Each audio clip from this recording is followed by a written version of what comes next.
How you doing? How you been?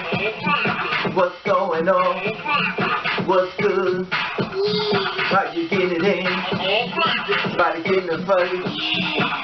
What's going on, people? What's going on, people?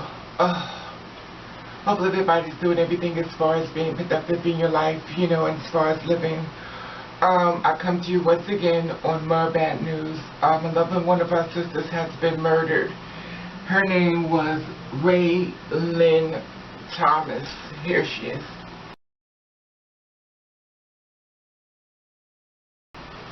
Now, she's a transgender woman and she was murdered, and she's from Columbus, Ohio.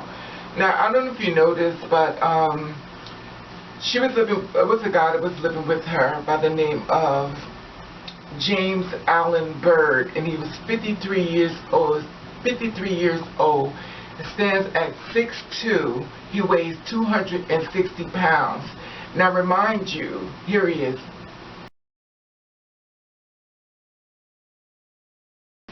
Okay, you see him?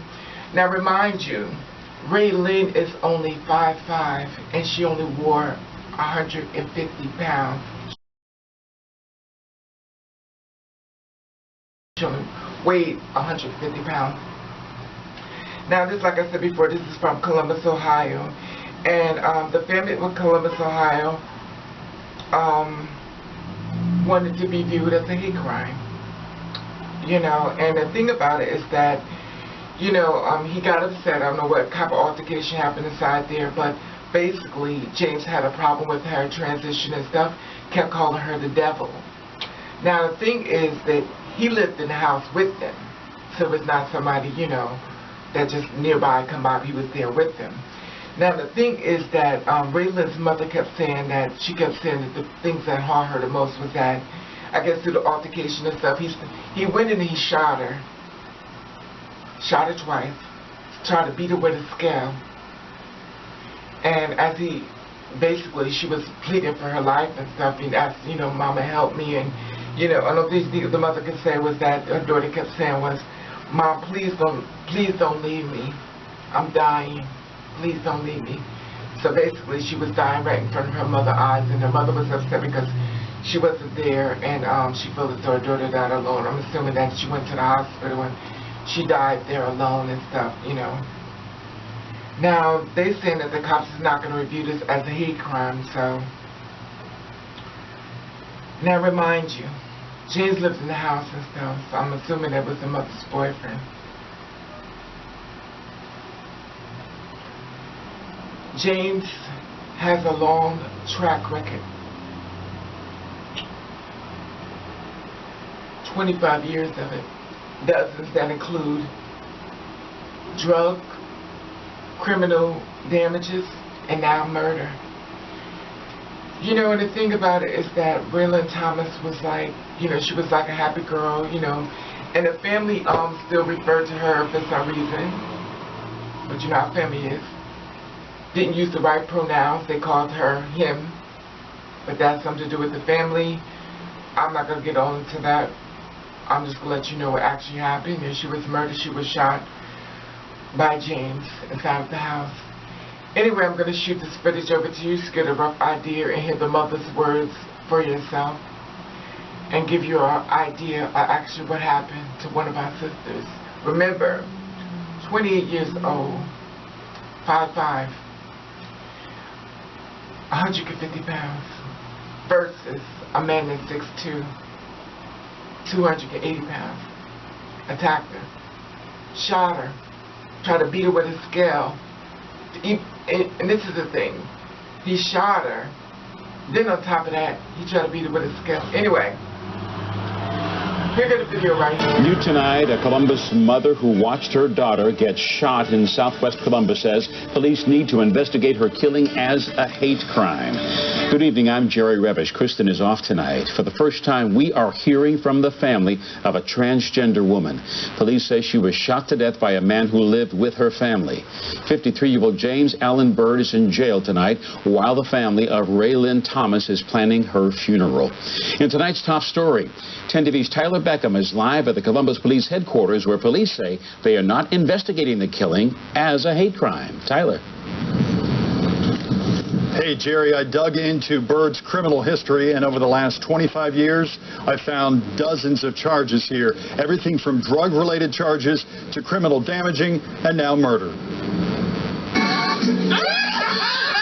28-year-old Rae'Lynn Thomas was many things to her family.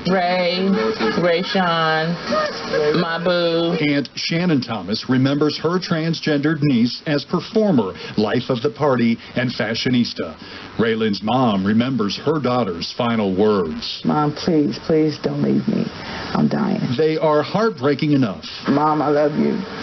Tell my sisters and my brother I love them. Tell my family I love them.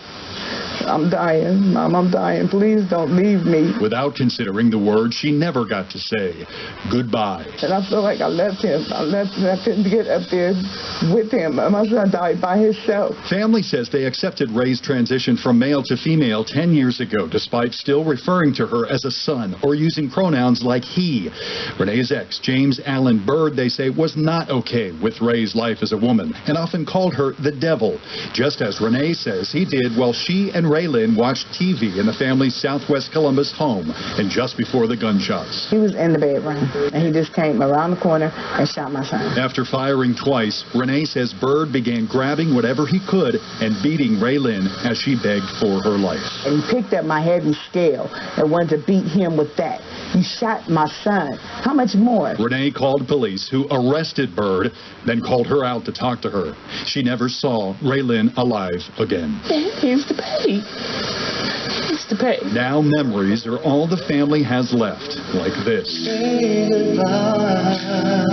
The closest thing to a goodbye from Rae'Lynn they now have. Her singing one of her favorite Boyz II Men songs nearly 4 months to the day of her death, family refers to as a hate crime. And my heart of hearts feel like that's what it is. They are hopeful the reason they never got to say that goodbye will soon forever say goodbye to life as a free man. Life in prison.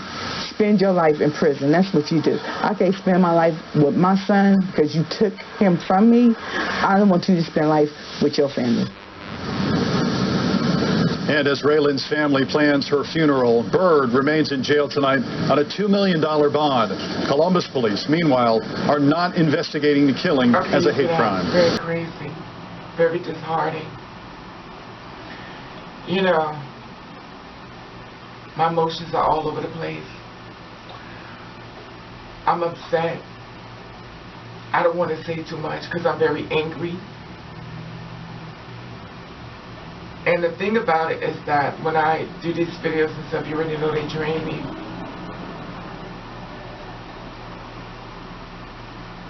And I don't want to say anything that's going to be too much, because right now the family is grieving. But I am going to say something to you out there who's watching this. If you have people in your house, if you have people that's in your house, and this is to the mothers out there who have transgender children or gay children. If you have people in your house that do not agree with the lifestyle or call the children out the names or call them, you know, like this person said, the devil and stuff like that, you need to really keep them out your house. Just my personal opinion, because your child is now in danger. To me, per se, you have took in society inside of the house. And anyone, and it doesn't even matter whether they're trans or gay or what case be, when you bring someone inside the house and they don't agree with your child or they're against your child, whatever the case may be, your child is now in danger. And I'm not, and please, I'm not blaming the parents, but I do recognize a pattern when it comes to this. Because if you remember right, I talked about this in reference to 2 gay guys, that a guy didn't agree with them being gay and stuff, and he went in the house and he poured hot water on me, tried to kill him. Remember this?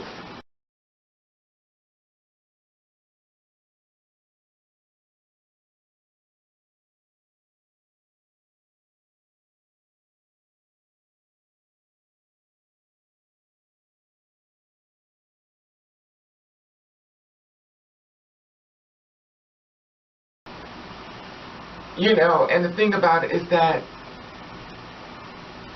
this is a pattern. Now they got a chance to live, but she's dead. And I'm so tired of hearing stories of transgender women just being murdered.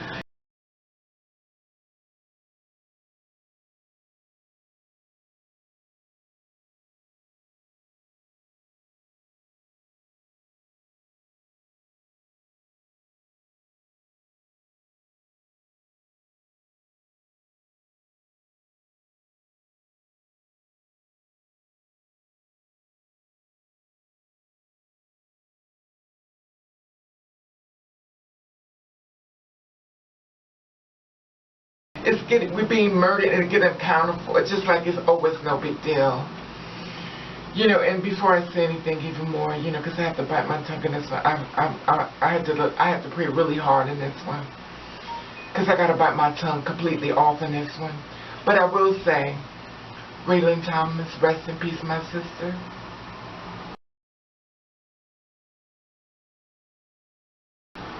You know, my heart goes out to her. And I feel as though and I don't mean no disrespect towards the family and stuff. My heart goes out to the family and agree the mother that wants justice for her child. But it'd be an injustice to you as a transgender woman out there, and I don't say anything. In case you're in this situation right now, where someone that says something about you in the household you share with your parents, don't sleep on them. Stay woke. And if you're a parent of this type of situation, you see and you hear the little comments that the person says about your child, stay woke, because your child is in danger. And I'm not saying everybody is going to go through this, but I feel as though it is something that you need to listen to. This is so senseless to me, and it's heartless, and I'm tired of it. Anyway,